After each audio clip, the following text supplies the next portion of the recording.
ఏం లేదు సార్, వంగిపోతా ఉంది.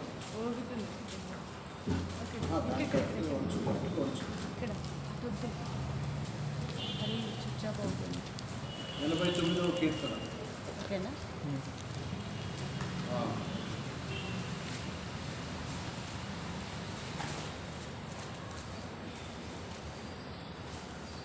కీర్తనలు 89వ కీర్తన మొదటి వచ్చిన అందరూ చదువుకున్నాం. కీర్తనలు 89 మొదటి వచ్చిన చదవండి.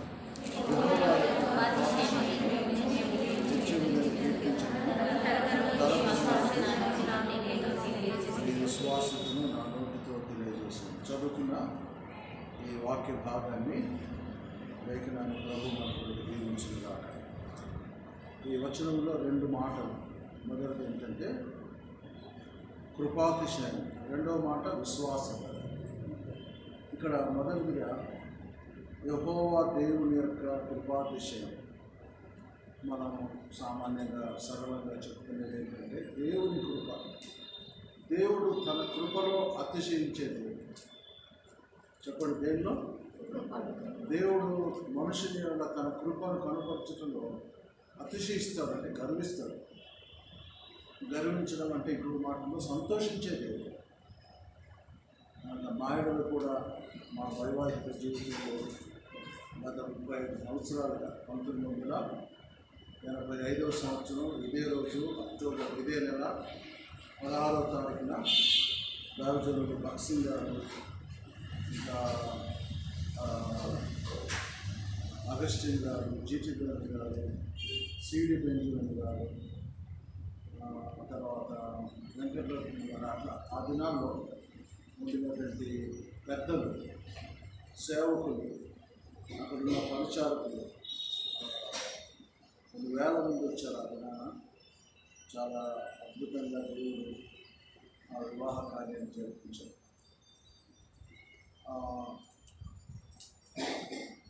పెళ్ళి అంటే డిన్నర్ ఎప్పుడు స్టార్ట్ చేస్తారు చెప్పండి? కూర్చోండి. పెళ్ళంటే ఎప్పుడు వంట వారికి తయారు చేస్తారు? ఎప్పుడు శుద్ధి చేస్తారు? పొద్దున వంట ఎన్ని గంటలకు స్టార్ట్ చేస్తారు?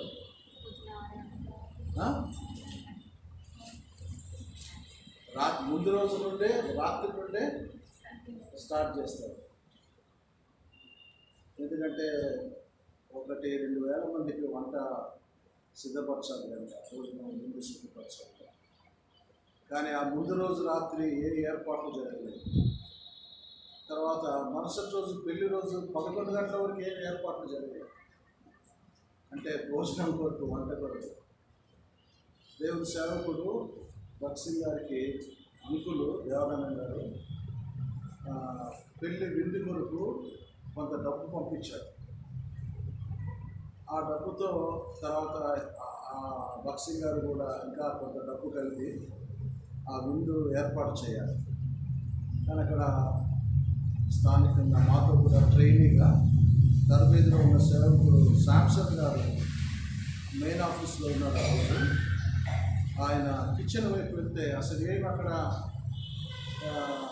విందు కొరకు పెళ్లి రోజు జరిగే ఏర్పాట్లు ఏం జరగట్లేదు. చూసి చాలా ఆశ్చర్యపడ్డాను. అరే, మరి 11 అవుతుంది, ఏంటి పరిస్థితి అని ఆవిడ పరిగెత్తుకుంటూ వెంకటరత్నం గారి దగ్గరికి వచ్చారు. ఆయనే ఆ రోజు అక్కడ ఆ దినాల్లో హెబ్రోన్లో ఇవన్నీ ఏర్పాట్లు చూసి క్యాషియర్, మెయిన్ ట్రెజరర్. ఏంటి అన్న, మరి 11 అవుతుంది, ఇంతవరకు పెళ్ళి కొరకైన భోజనం సిద్ధపరచలేదు. ఏమోయా నాకు తెలియదు, బక్సింగ్ గారు నాకేం చెప్పలేదు, నాకేం డబ్బులు ఇవ్వలేదు, లేదా చెప్పలేదు, ఇవన్నీ చెప్తున్నాను. చెప్తే చాలా ఆశ్చర్యపోయింది తనకు కూడా. అప్పుడు వెంటనే బక్సింగ్ గారిని వెళ్ళి కలిసినాను. కలిస్తే అయ్యో నేను మర్చిపోయినాను, దేవదాన గారు నాకు పెళ్ళి విందు కొరకు డబ్బులు పంపించాడు, ఆ డబ్బులు ఆ పైసలు బుక్ రూమ్లో ఇచ్చేసాను, బుక్ రూమ్ అని కొరకు పంపించినాడేమో.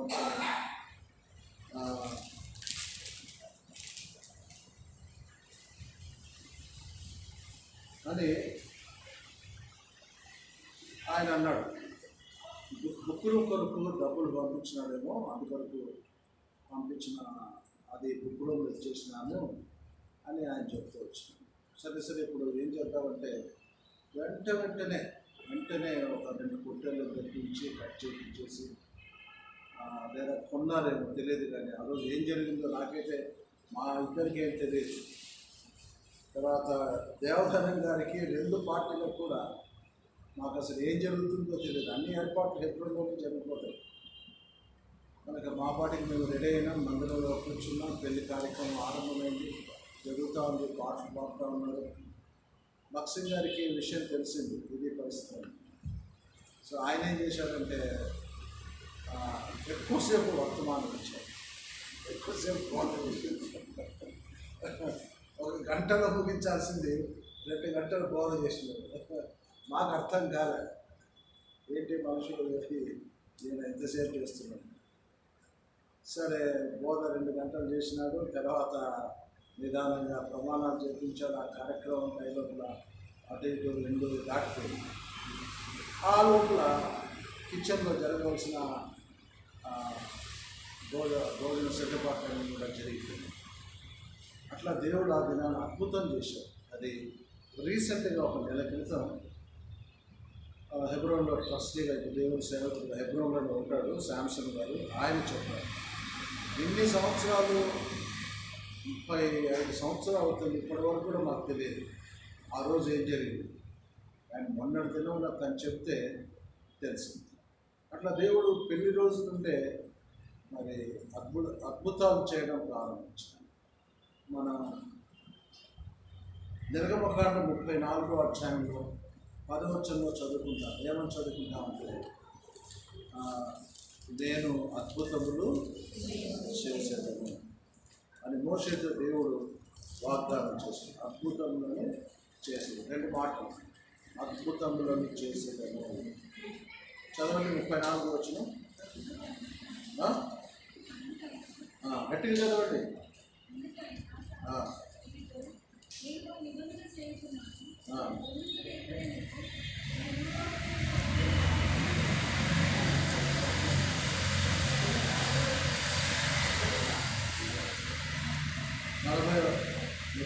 వచనంలో 34వ అధ్యాయంలో 10వ వచనంలో చివరలో ఏముంది? అద్భుతములు గారెత్తిన దేవుడు అది నా అద్భుతాన్ని చేస్తున్నాడు. తర్వాత 42వ అధ్యాయంలో యోగు గ్రంథం 42వ అధ్యాయం 2వ వచనం. యోగు గ్రంథము 42వ అధ్యాయం 2వ వచనం. నీవు సమస్త క్రియలను చేయగలవని నీవు ఉద్దేశించినది ఏది నిష్ఫలం కానిదని నేను ఇప్పుడు యోగు భక్తులు పలికిన కనుక దేవుడు సమస్త క్రియలను కార్యములను చేయగలిగే సమర్థుడు అయినటువంటి దేవుడు. తర్వాత దేవుడు ఉద్దేశించినది ఏది కూడా మన జీవితాల్లో నిష్ఫలం కాదు. అనగా దేవుడు తన కార్యములను అన్నిటిని కూడా సఫలం చేసుకోగలిగే దేవుడు, సఫలీకృతం చేయగలిగేటువంటి దేవుడు, సమస్త కార్యములను నిర్వహించగలిగే సమర్థుడైనటువంటి దేవుడు. కనుక నాటి నుండి నేటి వరకు కూడా 35 సంవత్సరాలు గడిచిపోతున్నాయి. అక్టోబర్లో పెళ్లి కార్యక్రమం జరిగింది. అక్టోబరు, నవంబరు, డిసెంబర్ 3 నెలలు హెబ్రోన్లో ఉన్నాం. డిసెంబర్లో క్యాలింపాన్ వెళ్ళాం. కలకట్ట దాటి వెస్ట్ బెంగాల్, అక్కడ హిమాలయ పర్వతాల వాటికి దగ్గరలో క్యాలింపాన్లో నుండి అక్కడ కాన్వకేషన్ జరుగుతుంది. అక్కడికి వెళ్ళడం జరిగింది బాక్సింగ్ గారితో, ఆ టీం అంతటితో. 2 రోజులు ప్రయాణం ట్రైన్లో. అక్కడికి వెళ్ళాం. తర్వాత డార్జిలింగ్ వెళ్ళాం. ఇంకా స్థలాలు చూసి తర్వాత వచ్చేసాం. జనవరిలో బాక్సింగ్ గారు మమ్మల్ని పిలిచి ప్రార్థన చేసి ఇక్కడే 90 కిలోమీటర్లు ఇక్కడికి మెట్టుపల్లి అనే స్థలాన్ని పంపించారు. అక్కడ జనవరి 11 నుండి నవంబర్ 26 వరకు అక్కడ పరిచయం చేయడంలో సహాయం చేశాం. మేమున్న సమయంలోనే మందిరం నిర్మించి మందిర ప్రతిష్ట కూడా చేయడం జరిగింది. ప్రభు అవకాశాన్ని ఇచ్చారు. తర్వాత నవంబర్ 26, 1986 ఇక్కడికి రావడం జరిగింది సాయంకాలం. అప్పుడు కురియన్ బ్రదరు, ఆయన భార్య, తన కూతురు ఇక్కడ ఉండేవారు. వారికి బెంగళూరు ట్రాన్స్ఫర్ చేశారు. వారి ఇక్కడ నుండి వెళ్ళిపోయారు. మేము ఆ రోజు నుంచి ఈ రోజు వరకు దేవుని దేవన్న ఈ స్థలంలో నిలిచింది. ప్రభు పని చేయట్లో ప్రభు మహాకృపనిచ్చింది. మీ అందరి ప్రార్థనలు, మీ అందరి సహకారం, ముఖ్యంగా బేతల్లోని సహోదరుల ప్రార్థన, వారు దేవుని పనిలో ఇస్తూ ఉన్న ప్రతి విధమైన సహాయం సహకారంతో నేను ఎంతో వందనిస్తున్నాను. కుటుంబముగా నేను ఎంతో కృతజ్ఞత. పిల్లల ఎడలా మా ఎడలా మీరు ఎప్పటికీ మర్చిపోక జ్ఞాపకం ఉంచుకొని మీరు చేస్తున్న ప్రార్థనలు, మీరు అందిస్తున్న ప్రతి విధమైన సహాయం సహకారంతో మేము ఎంతో వందనిస్తున్నాం. ఇప్పుడు చదువుకున్నాం 89వ కీర్తన మొదటి వచనం. ఏం చదువుకున్నామంటే, దేవుని కృపాతిశయం, దేవుడు తన కృపను కనపరచుట్లో మాయలా ఎంతో అతిశయిస్తున్న దేవుడు ప్రభువుగా ఉన్నాడు. దేవుని కృపను గత సంవత్సరంలో అనుభవిస్తున్నాడు. 2 కొరింథీ 2వ అధ్యాయం 13వ వచనంలో దేవుడు మేము నమ్మదగిన వారు కాకపోయినప్పటికీ దేవుడు మా ఎడల ఎంతో నమ్మదగిన దేవుడుగా ముందు వచ్చింది. ఎన్నో విషయాల్లో, ఎన్నో పరిస్థితుల్లో, ఎన్నో సందర్భాల్లో మేము దేవునికి నమ్మదగిన వారుగా లేవు. అయినప్పటికీ దేవుడు మా ఎడల ఎంతో నమ్మదగిన దేవుడుగా ఉంటూ వచ్చింది. అనగా దేవునికి మేము ఎంతో కృతజ్ఞత. తర్వాత రెండవదిగా విశ్వాసత, తర్వాత మొదటిగా దేవుని కృప, రెండవది విశ్వాసత అంటే నమ్మకత్వం. అందుకే 2 కొరింథీ 2:13 చెప్పినాను. అలాగే దేవుని ఆఫ్ చేసే ఫోన్ ఆఫ్ చేసుకోవాలా, మీటింగ్కి రాగానే ఆఫ్ చేసుకోవాలా, లేకపోతే సైలెంట్లో పెట్టుకోవాలి. అది నేర్చుకోవాలి. ఊరికి ఫోన్ పట్టుకొని వస్తే లాభం లేదు. ఆఫ్ చేసుకోవాలా, లేకపోతే సైలెంట్లో పెట్టుకోవాలి, నేర్చుకోవాలి. కనుక దేవుని కృపాతిశయం మా ఎడల, రెండవదిగా దేవుని విశ్వాసం అంటే నమ్మకత్వం. కనుక వీటిని బట్టి దేవునికి ప్రభువుకి ఎంతో కృతజ్ఞులం. ప్రభువును ఆరాధిస్తున్నాం, ప్రభువుని మహిమపరుస్తున్నాం. ప్రార్థన చేసుకుంటాం. అందరికీ భోజనం సిద్ధం చేయబడింది. అందరూ కూడా భోజనం చేసి వెళ్ళండి. కొంతమంది సహోదరులు కూడా వస్తారు, భోజనం చేసి వాళ్ళు కూడా వెళ్తారు. సహోదరుడు కోచయ్య మల్కాపురం, ఆయన మన మందిరానికి వస్తాడు. తను ఎంతో బాగాలేదు, లివర్ బాగా డ్యామేజ్ అయింది, చాలా అనారోగ్యంగా ఉన్నాడు. అది ప్రభు తనను స్వస్థపరిచేటప్పుడు మీ ప్రార్థనలో జ్ఞాపకం ఉంచుకొని ప్రార్థించాడు. కోచయ్య జ్ఞాపకం.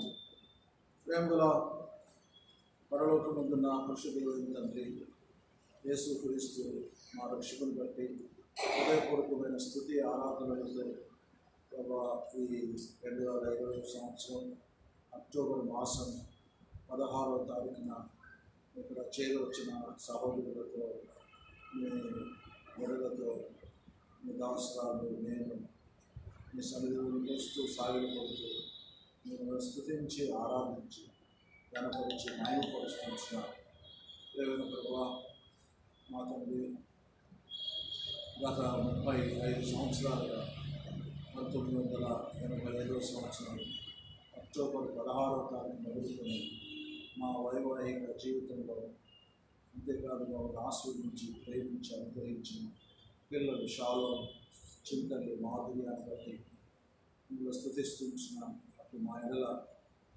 అట్లా సంఘం ఎడల, పరిచయ ఎడల ఎన్నో ఆటుపోట్లు, ఎన్నో వ్యతిరేకతలు, ఎన్నో ప్రతికూలమైన పరిస్థితులు, ఎన్నో పోరాటాలు, ఎన్నో నిందలు, అవమానములు, దుఃఖము, నిరాశ, నిస్పృహ, మీ ఎదుగుదల అన్ని పరిస్థితులలో ఇక్కడున్న మీ ప్రజలు, సంఘం, ముఖ్యంగా సహోదరులు మమ్మల్ని ఎంతో ప్రేమించి మాకు అండగా నిలిచి మాకు ప్రార్థించిన మీ ప్రజలందరినీ బట్టి స్తోత్రాలు. మాకు సహకారంగా నిలిచిన సంఘమును బట్టి, ప్రత్యేకంగా సహోదరులందరినీ బట్టి, వారి ప్రార్థన సహాయాన్ని బట్టి, ప్రతి విధమైన సహకారాన్ని బట్టి మిమ్మల్ని స్తుతించి ఆరాధిస్తున్నాం. దినాన మరొక వైవాహిక జీవితంలోకి 36వ ఏటలోనికి నడిపించారు. ఈ సంవత్సరాల రానున్న సంవత్సరాలు ప్రభా బ్రతకైతే క్రీస్తే అను తీర్మానంతో ఇంకనూ స్థిరపడటకు వారిని కొద్దిగా జీవించి నేను సేవించేటట్టు సహాయించండి. నేను నా ఇంటి వారు నా దేవుడైన యెహోవాను సేవించిన పిల్లలు కూడా షాలోం చింతలు కూడా నేను సాక్షులుగా నిలిచి నేను ప్రేమించి వెంబడించి నేను సేవించే పిల్లలుగా ఉండుటకు వారిని కూడా సిద్ధపరచుమని ప్రార్థన చేస్తున్నాను. మీకు మహిమను తీసుకుని వచ్చే బిడ్డలుగా ఉండేటట్లుగా చేయాలి. వారిని మీ హస్తగతం చేస్తున్నాను. మరి ఈ సందర్భంగా ఇక్కడ చేరొచ్చిన బిడ్డలందరూ సహోదరులు చేసిన ప్రార్థనలు పొందనాలు, సమృద్ధిగా ప్రార్థనలు మీరు జవాబిచ్చినారని మిమ్మల్ని స్తుతించి ఆరాధిస్తున్నాను. మరి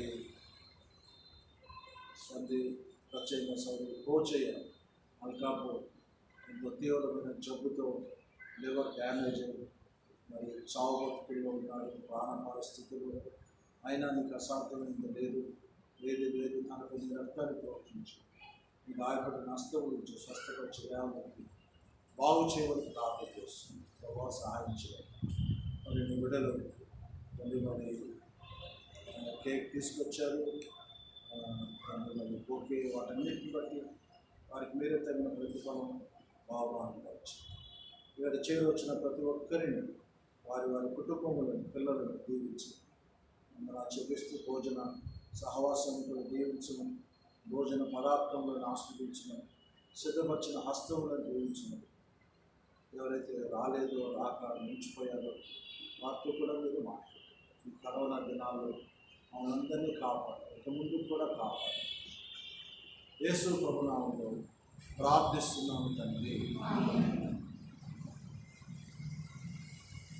చాలా వందనాలు మీకు అందరికీ. రైతులా ఎవరో ఈ బొకే తెచ్చారు, ఎవరు తెచ్చారో తెలియదు. నాణ్య ఇది చింతల్లి వద్దని చెప్పారా?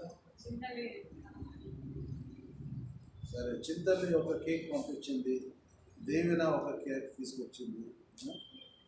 వారికి మధ్యాహ్నం ఇప్పుడు డిన్నర్ ఏర్పాటు కూడా చింతలే చేసింది. చింతల్లి కేక్ ఏర్పాటు చేసింది. దేవన ప్రార్థన చేయండి, వాళ్ళు జ్ఞాపకం. కేక్ కట్ చేయన్నా? మీరే కోసుకుంటారా? మీరే కోసుకొని మీరే తినేసేయండి. చేయాలన్నా? ఎక్కడ అభి ఎక్కడ?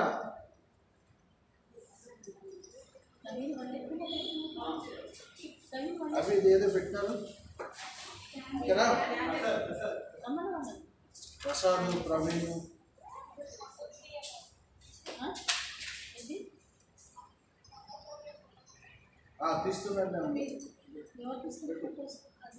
తీస్తున్నాను. ఇదే ఇప్పుడు లేదా సార్? నువ్వే పెట్టు.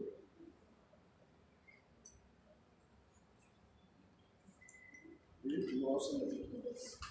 క్యాండిల్స్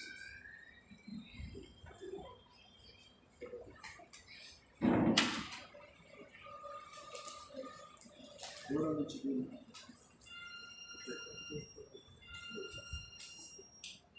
ఒక నాప్కిన్ తీసుకురా, లేదా పేపర్స్ తీసుకురా. నాప్కిన్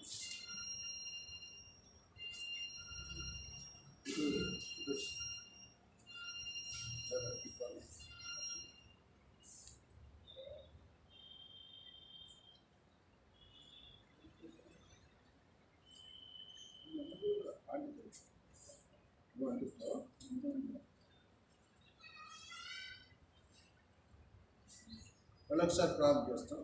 ప్రేమలా పరలోకి ఉంటున్న పరిశుద్ధుల తండ్రి, హృదయపూర్వక స్థితి ఆరాధనతో యేసుక్రీస్తు మా రక్షణను బట్టి మీ పాప సమకూరుస్తున్నాం. మరి ఈ wedding anniversary 36th wedding anniversary సందర్భంగా మరి చేరి వచ్చిన బిడ్డలందరూ ఉంటున్నారు. చేసిన ప్రార్థనలకు స్తోత్రాలు.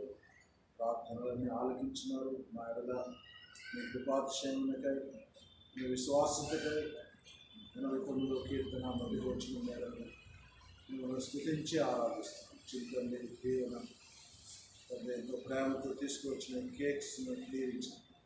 మీ పరిశుద్ధమైన రక్తాన్ని పోషించాం. ఏదైనా బిడ్డలందరూ ప్రేమను అనుభవించడంలో సహాయం చేయండి. మేము కూడా సంఘమును ప్రేమించి నమ్మకంగా అంతవరకు మిమ్మల్ని సేవించే వారుగా ఉండటకు సహాయం చేయండి. కృపను చూపున్నాను. వందనాలు చెల్లిస్తూ యేసు నామములో ప్రార్థిస్తున్నాము తండ్రి.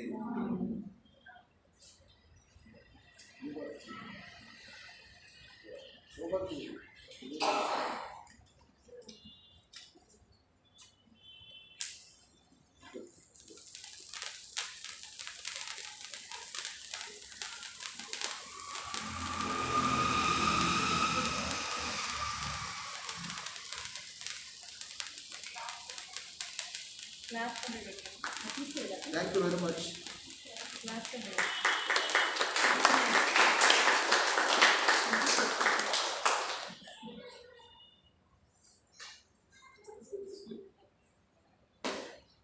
నాకు వదిలేదు.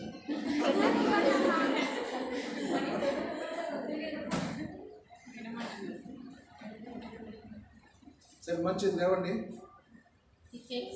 కూర్చుంటే భోజనం చేయొచ్చు.